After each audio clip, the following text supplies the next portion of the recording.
Y quiero invitarles para que oremos en esta noche y demos comienzo al grupo de conexión. Señor, te damos gracias por tu presencia, te damos gracias porque tú eres fiel y verdadero, te damos gracias porque a pesar de los ataques que recibimos del enemigo, tú nos sostienes, tú fortaleces nuestra fe. Cuando la tormenta se arrecia sobre nosotros, sobre nuestros pensamientos, sobre nuestras emociones, sentimientos, cuando el mar bravío brama y nos sentimos tan pequeños e indefensos, allí podemos ver tu mano poderosa, podemos escuchar tu voz, podemos sentir tu abrazo, tus alas de amor y de protección, ayudándonos, levantándonos, consolándonos. Gracias, Señor, porque podemos seguir confiando en ti. Tú permaneces para siempre, tú prometiste estar con nosotros todos los días y por eso te adoramos y te bendecimos. Gracias por acompañarnos en esta reunión, en el precioso nombre de Jesús. Amén. Amén, amén. Bueno, Pati, hoy tenemos un tema interesante. Y el tema se llama estanque de la duda. El estanque de la duda. El estanque de la duda. Wow. Realmente la duda es algo que nos puede paralizar. Es algo que se puede llegar a convertir en un estado mental que oprime, que asusta, que produce miedo y puede volverse en un verdadero problema cuando no sabemos manejarlo.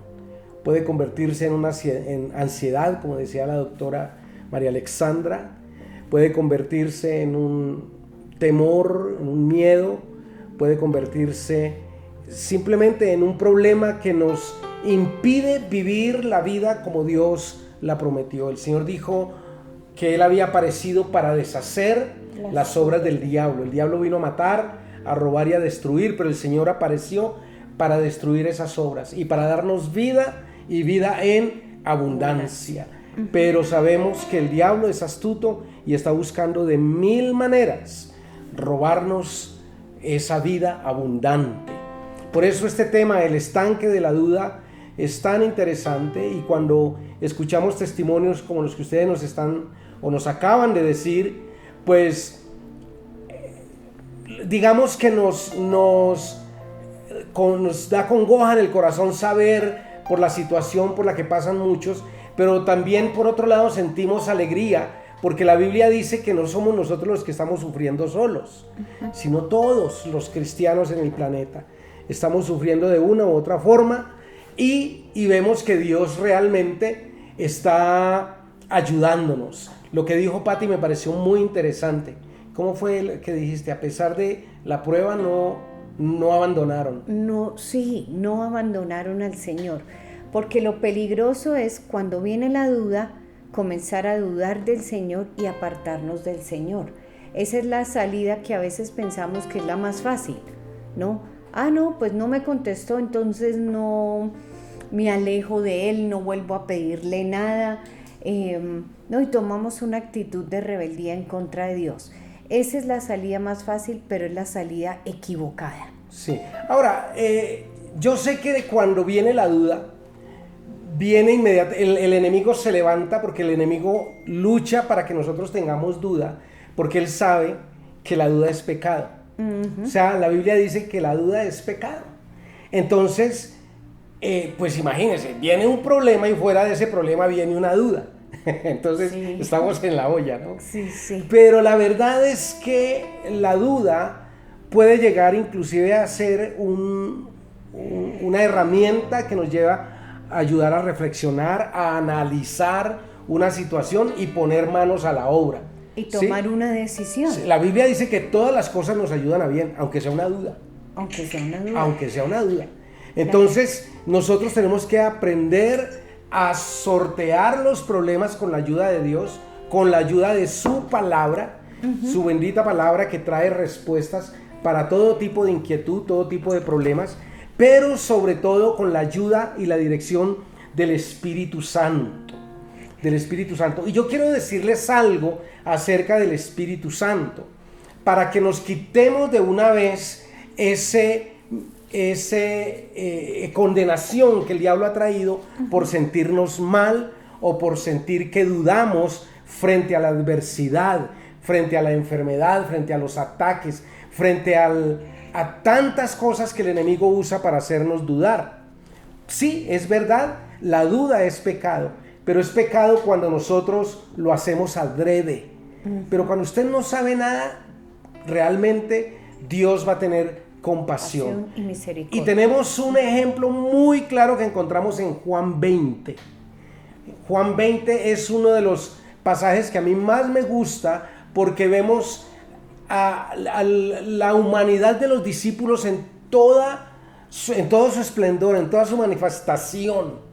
Ellos estaban escondidos, ellos estaban encerrados, ellos estaban muy nerviosos, muy miedosos, porque recién había muerto su líder, su maestro, su rabí. No tenían ninguna esperanza. Estaban unidos, estaban buscando proteger sus vidas y realmente no tenían ninguna oportunidad. De modo que en este momento, en este tiempo, en cierta ocasión, una vez llegó el Señor y apareció en el lugar donde ellos estaban encerrados. Ya después de la resurrección. Sí, después de la resurrección apareció en medio de ellos. Y ellos cuando lo vieron, pues se alegraron, lo tocaron, hablaron con él y el Señor les habló y les dijo confíen. Y antes de partir, sopló sobre ellos y vino sobre ellos el Espíritu Santo. ¿Y qué pasó cuando estaba el Espíritu Santo? Ellos fueron sellados y creyeron. Creyeron. Pero ese día no estaba Tomás. Yo no sé si Tomás se había ido a comprar la leche y el pan o estaba consiguiendo la cena. No sé, el caso es que Tomás no estaba. Pero dice Juan 20, 24, 25 que Tomás, uno de los 12 discípulos, al que apodaban el gemelo, no estaba con los otros cuando llegó Jesús. Pero ellos le contaron, le dijeron, hemos visto al Señor. Estaban llenos del Espíritu Santo y llenos de fe porque lo habían visto. Hemos visto al Señor. Pero él respondió, no lo creeré a menos que vea las heridas de los clavos en sus manos. Meta mis dedos en ellas, en las heridas, y ponga mi mano dentro de la herida de su costado. Wow. Normal. Tenía la duda. ¿Por qué? Porque el Señor había muerto. ¿No? Y ellos esperaban, pues que primero que no muriera, ¿no? Porque no, esa no era lo que ellos esperaban. No. Esperaban que el Mesías, el Rey, viniera a gobernar sobre el Imperio Romano. Y cuando lo ven morir, dicen, no, pues aquí acabó todo. Y él había dicho que iba a resucitar, pero inclusive ustedes se acuerdan un evento antes cuando él iba a resucitar a Lázaro, que él le dijo a Marta, su hermano va a resucitar, y él dice, sí, va a resucitar en el día de la resurrección. Sí. Ellos tenían la idea que iba a resucitar era en el día de la resurrección. Exacto. O sea que ellos realmente no esperaban que él se muriera y menos que iba a resucitar. Algunos de pronto sí, pero sí, la gran mayoría estaban con esa inquietud y con esa duda. No, haciéndose preguntas. ¿Será que sí o será que no? Lo mismo le pasó a Juan el Bautista, ¿no? Juan el Bautista. Sí, a todos les pasó. Pero concluyendo lo de Tomás, sí. Porque es bueno saber lo que es la obra del Espíritu Santo, para que ustedes tengan esa arma, ustedes amados, tengan el arma del Espíritu Santo. Es que usted no puede creer porque usted obliga a su mente a creer. Usted no puede creer porque usted lee muchos libros o porque oye muchas predicaciones. La única razón por la que nosotros creemos es por el Espíritu Santo. Es un don, es un regalo. Sí, es un regalo.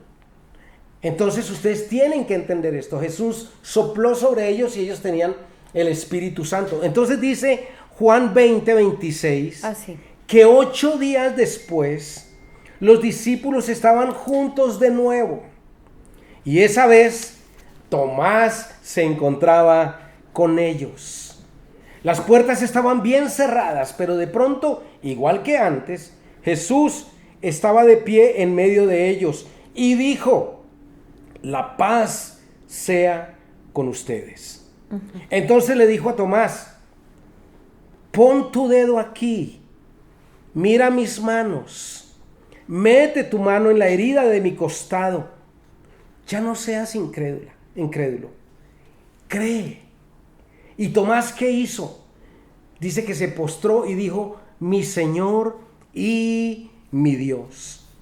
Entonces Jesús le dijo: tú crees porque me has visto. Pero benditos los que creen sin verme. Ahora, muchos usan mal este pasaje.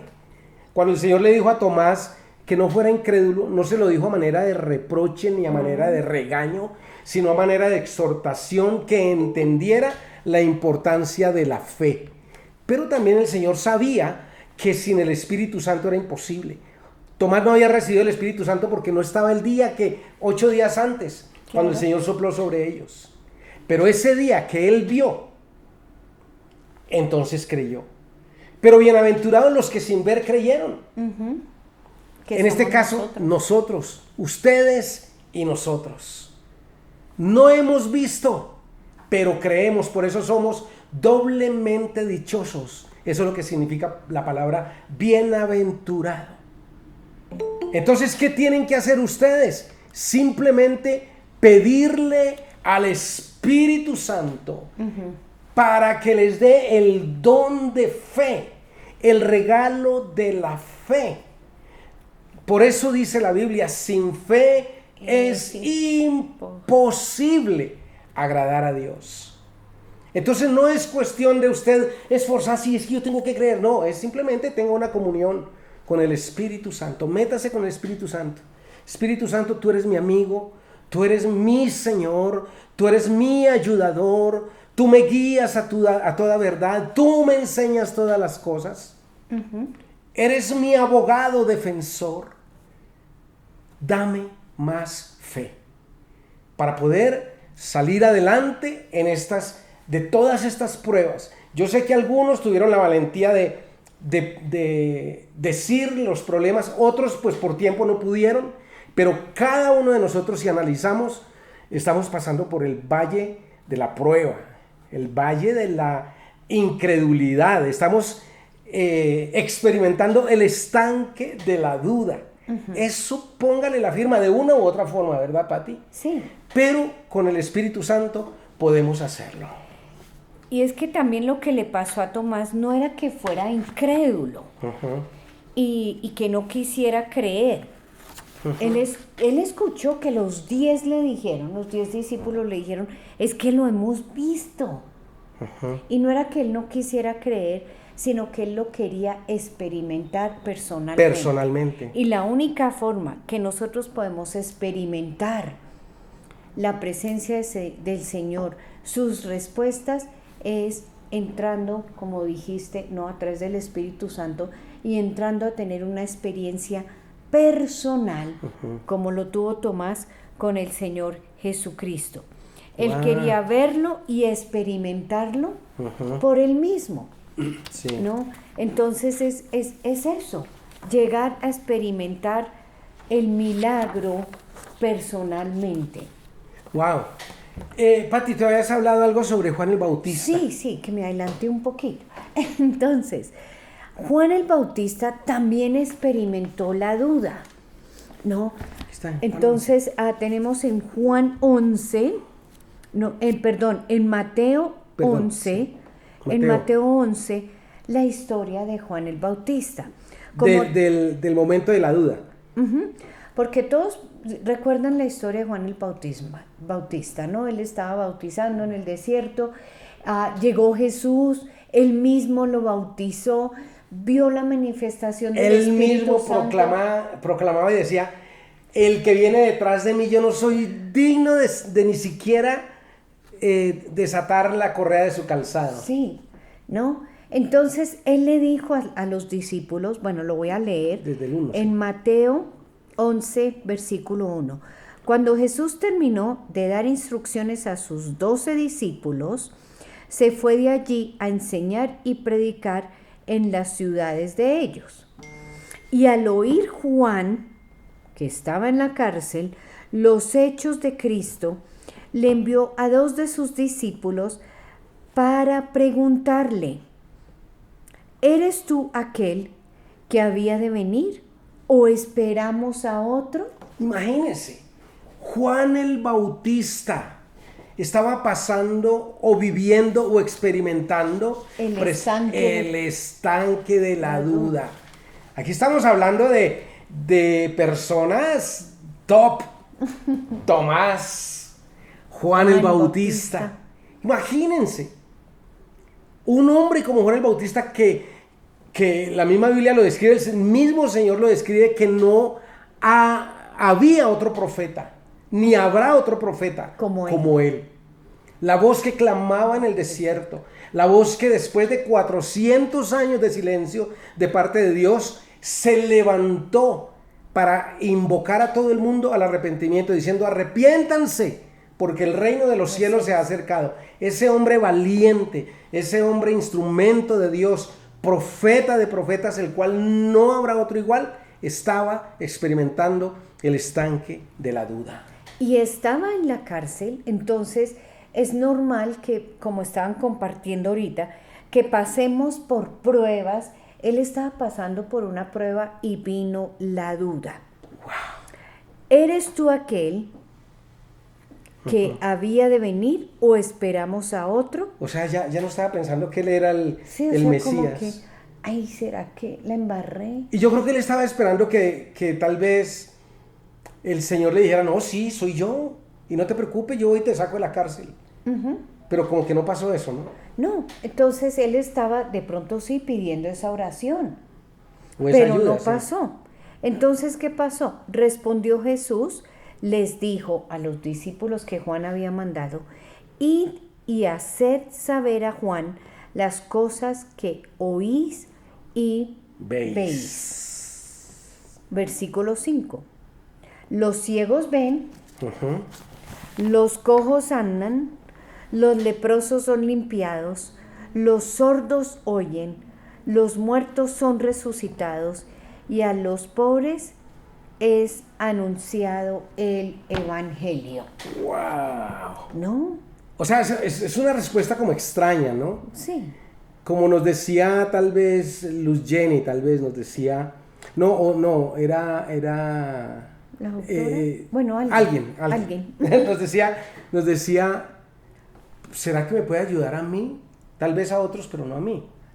Entonces, yo creo que todos pasamos por ese momento. Juan estaba esperando que el Señor lo ayudara, le respondiera y le dijera: no te preocupes, ya mismo voy a orar al cielo y el Señor enviará una legión de ángeles y te librará de la prisión. El Señor no dijo eso. El Señor le dijo los ciegos ven. Ve y dile a Juan, los ciegos ven. Y es lo que el Señor nos dice hoy.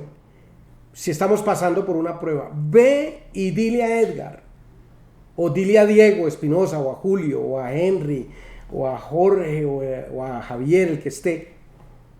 Ve y dile que los ciegos ven.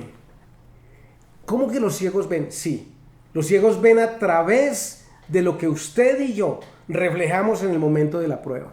Uh-huh. Nuestras familias, tristemente, tenemos en nuestras familias ciegos que no quieren ver ni la gloria de Dios, ni las obras de Dios, ni los milagros de Dios, nada. Están absolutamente escépticos, apáticos, indiferentes, fríos, y a veces hasta se enojan cuando nosotros les hablamos de Dios.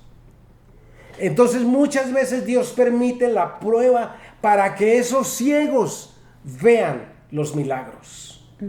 Porque Dios hará milagros en ti. Grandes milagros. Esa prueba por la que estamos pasando es la evidencia que permitirá la manifestación gloriosa de Dios. De modo que la oración ahora es, con la ayuda del Espíritu Santo, Señor, que yo pueda pasar esta prueba y muchos ciegos puedan ver.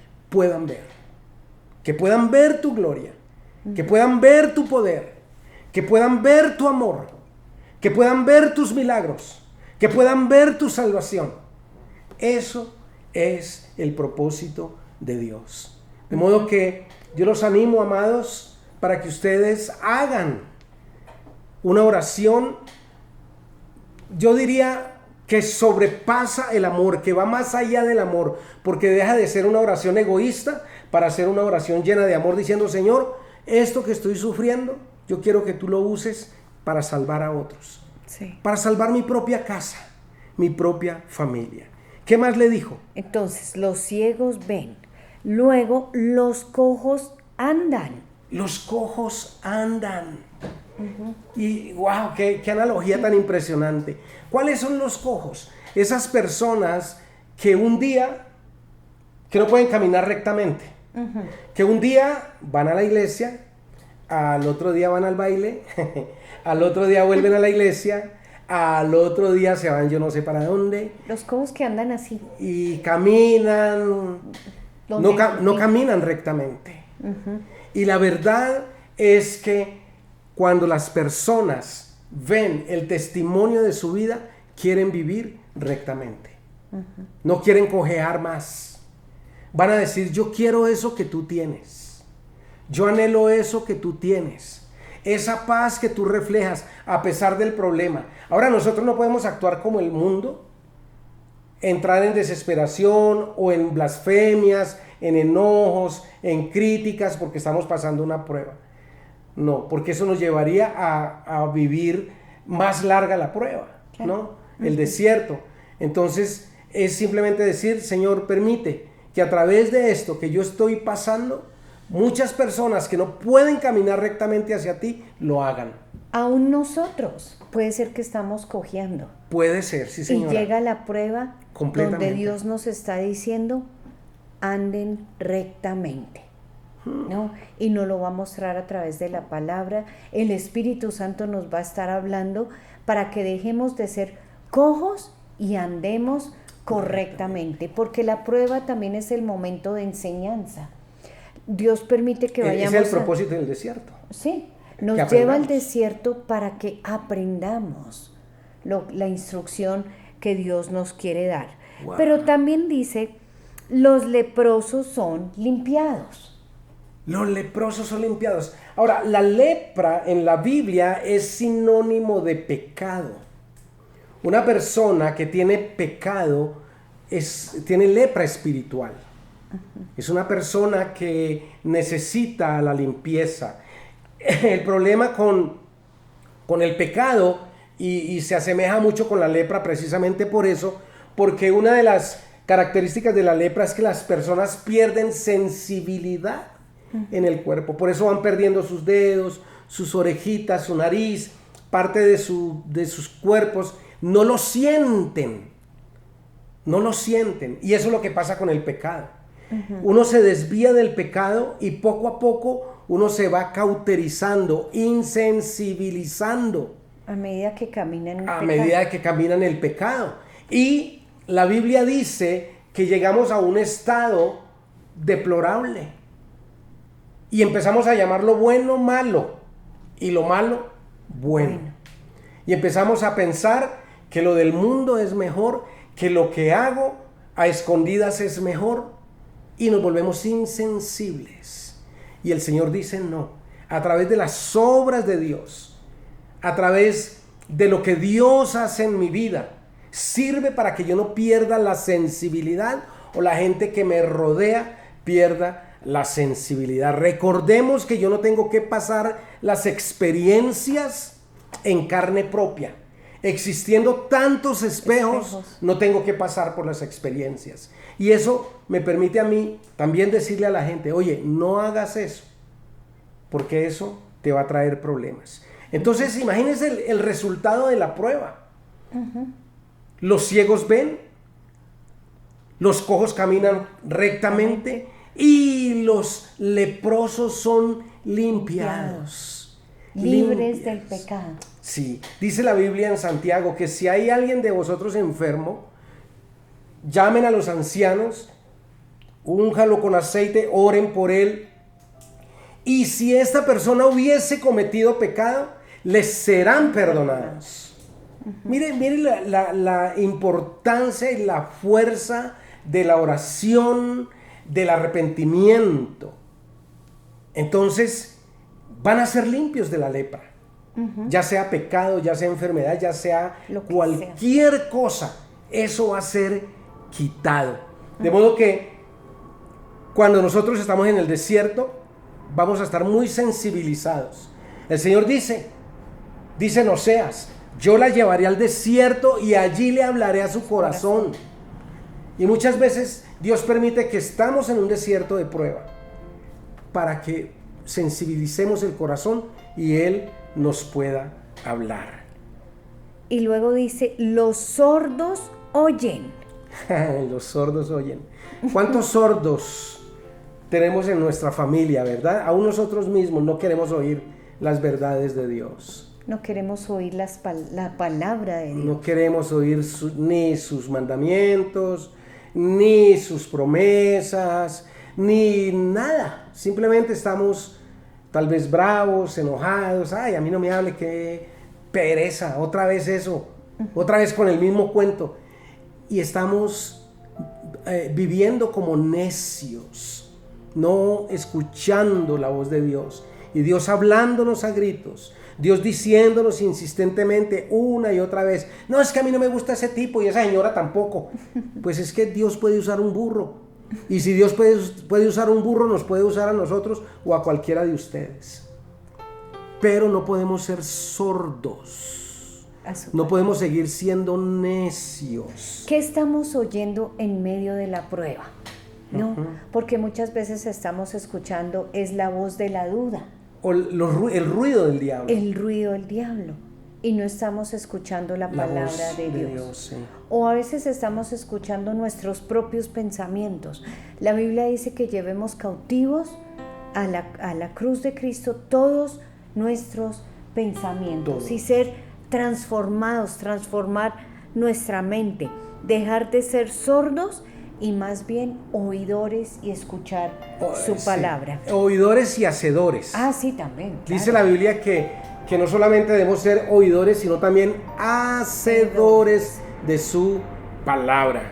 Y siendo hacedores nos lleva a la otra parte del versículo. Los muertos son resucitados. Tremendo. Cuando somos oidores y hacedores, ¿cuáles son los muertos? Los que están afuera sin Cristo. Que no quieren oír. Como vivíamos nosotros antes.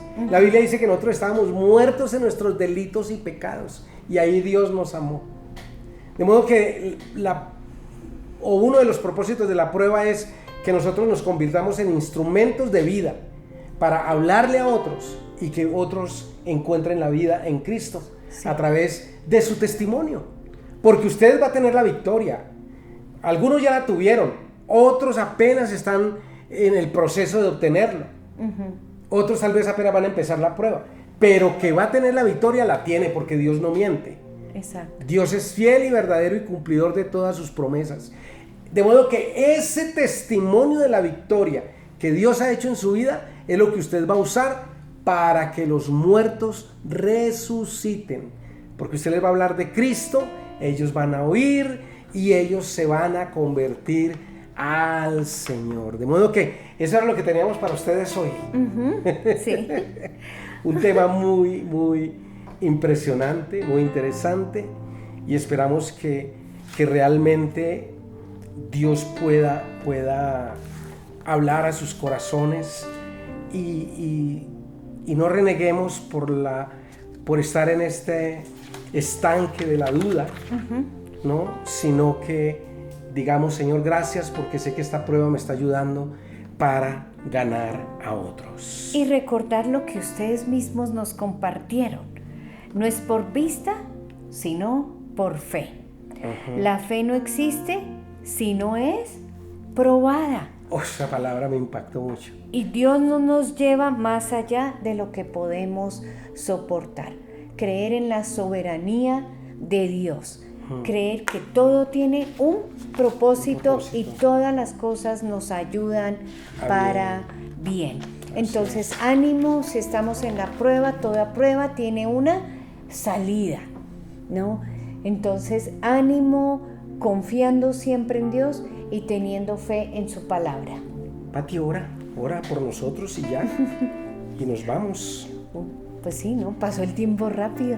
Entonces, Señor, te damos muchas gracias porque tu palabra dice que si tenemos fe como un grano de mostaza, podemos decirle a cualquier montaña, a cualquier problema que se tiene que ir. Y Señor, gracias porque tu Espíritu Santo nos bautiza con fe. Fe que sobrepasa todo entendimiento. Y Señor, yo te pido que esta palabra sea rema en nuestros corazones. Yo te pido, Señor Jesús, que la fe comience a dar fruto, Señor. Sí. Y gracias porque tú nos llevas a escuchar tu voz, a caminar rectamente, a ver las cosas como debemos verlas, ¿no? Si no las vemos, pero verlas con nuestros ojos de fe, como si fueran. Gracias, Señor, por tu palabra en esta noche. Gracias por animarnos y por levantarnos, y gracias porque somos más que vencedores en la obra de la resurrección del Señor Jesucristo. En el nombre de Cristo Jesús, nombre sobre todo nombre. Amén y amén. Amén. Bueno, muchas gracias. Dios les bendiga.